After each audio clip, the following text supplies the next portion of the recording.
Is gravity a force? That's number 3. Explain. All right, guys, you've come up with a lot of nonsensical answers regarding that. Obviously, that's the reason why you got a lot of you guys end up losing points, and that's probably the reason why you're already here trying to figure out what the right answer is. Well, the right answer is tell me what a force is, and let's check to see if gravity fits into that definition. What is a force? According to Newton, the force is what causes acceleration, right? All right, so does gravity cause acceleration?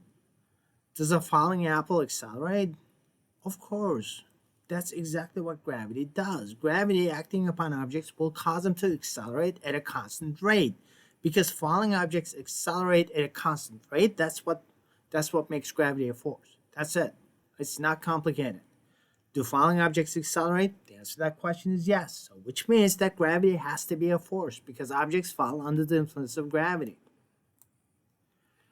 Question number 2, does gravity extend all the way out to the moon? What if it didn't? What would happen to the moon?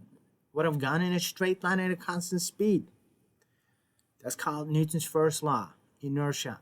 Inertia means that the objects have a tendency to retain their initial motions, which means that the object in motion, if it's in motion to begin with, is going to want to remain in motion, which means that the object in motion is going to want to keep on moving in a straight line at a constant speed. Yeah, the moon is moving at a constant speed, but it's not moving in a straight line. It changes direction. So if the object's direction keeps changing, which means that its velocity is changing, by definition, that means that it's accelerating. So the question is, if the moon is accelerating, that implies that there's a force acting on it. So the question is, what is the direction of that force? How do you figure out the direction of acceleration? I gave you guys simple cases. You're inside a car. The car accelerates in the forward direction. What happens to your body? You experience a push in the opposite direction of the acceleration. Well, that's a good way of looking at it. You put the brakes on. Now you experience a push in the forward direction, in the opposite direction of the acceleration of the car. What if you're driving on a ramp or on a curb? What happens? Now you will feel a push away from the center of the circle. What that implies is the acceleration in circular motion has to be directed towards the center of a circle. So if that's the case, let's put 2 and 2 together. Look at the moon. What is the moon doing? It's just doing a circular motion. So this is what the moon does.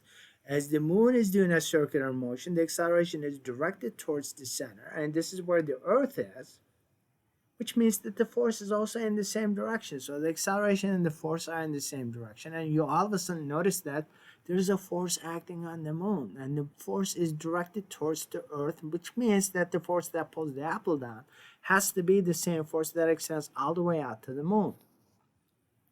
Question number 3 is referring to a head-on collision between a car and an SUV. So the question is, which one experiences a larger impact force? Ignore your common sense. Your common sense is going to be 100% wrong 100% of the time in this class.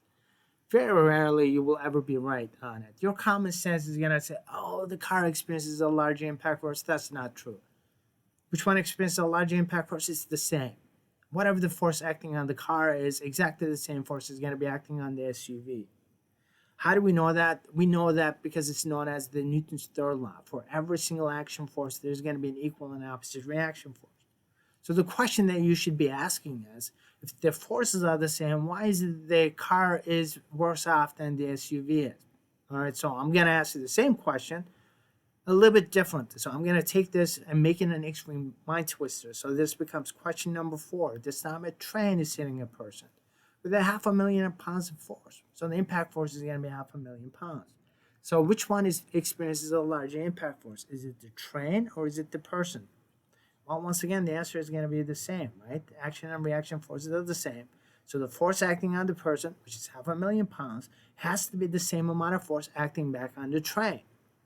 Well, if that's the case, the question is, if Newton is right, if the person is applying the same force back on the train, where is the evidence that the same force is applied back on the train?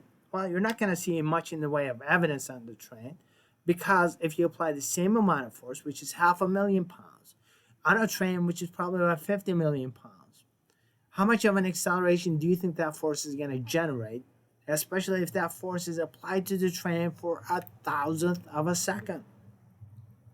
Acceleration is going to be unnoticeably small because the mass of the train is incredibly large. Acceleration of the train is going to be so small, in fact, that the train is going to go from like 60 miles per hour to 59.9999 miles per hour within a fraction of a second. So the train is going to vibrate. Does the train ever vibrate? All the time.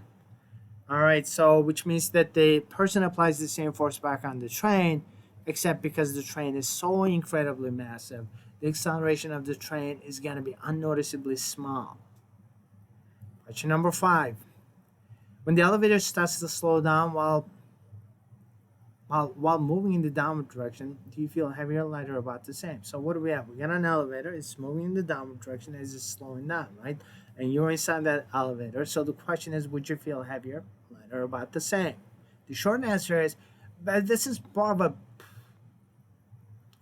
life-based question. And just about every single person who's watching this video is motion sensitive. You can feel it. When the elevator is going down and slowing down, you will feel heavier. So the question is why? The reason why you will feel heavier is because of your inertia. Your body has a tendency to maintain that initial motion. So there's going to be a resistance to change in motion. And that resistance to change in motion, otherwise known as inertia, is what makes you feel heavier.